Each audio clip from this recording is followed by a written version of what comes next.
This is a bar of Milka chocolate. And this is the Milka factory in Bludenz where the chocolate is made.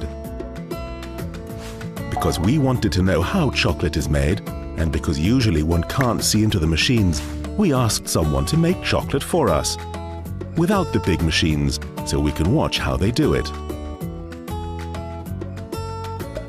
This is Anna, a trained chocolatier. That's what people are called whose job it is to make chocolate. And Anna will be making chocolate for us now. You actually only need 3 ingredients to make Milka chocolate: cocoa beans, sugar and milk. First, the cocoa beans have to be roasted. Anna does this in a small pan. Thereby the cocoa beans turn dark brown. It's the same here in the factory, but only on a much bigger scale.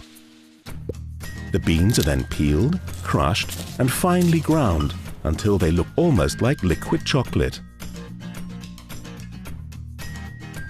This is due to the high amount of cocoa butter in the cocoa beans. It almost looks like chocolate, but it isn't chocolate yet.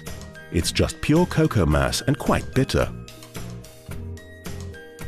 Anna is now adding the other ingredients to the cocoa mass. She takes the sugar and powdered milk that's been made from alpine milk. By the way, the idea of using powdered milk is already over 100 years old.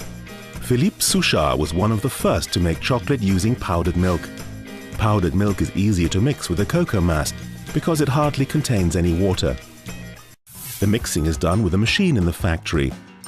This is where the ground liquid cocoa mass arrives and where the other ingredients are added: sugar and powdered milk. The chocolate is still very coarse, which is why it's rolled again and again to make the ingredients very small and fine. Long periods of stirring make the chocolate very delicate and creamy. As Anna is still stirring, we'll take a look at the machine that's used to stir the Milka chocolate. This machine is called a conch. The work step during which the delicate texture is created is called conching. Philippe Souchard developed and built his own conch very early on to create a particularly delicate texture for his chocolate and to make it melt in the mouth. Let's see how Anna's doing. No, she's not finished yet. She's still stirring. So we'll take another look at the factory.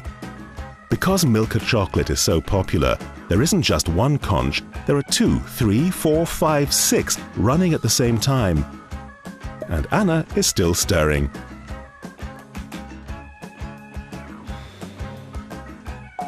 Milka's alpine milk chocolate is finished after conching and then only has to be shaped into bars.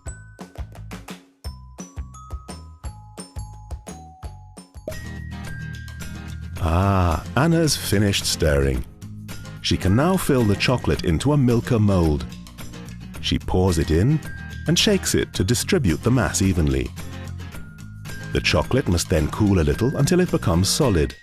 She then turns the mold over, gives it another little shake, and there it is, our handmade chocolate.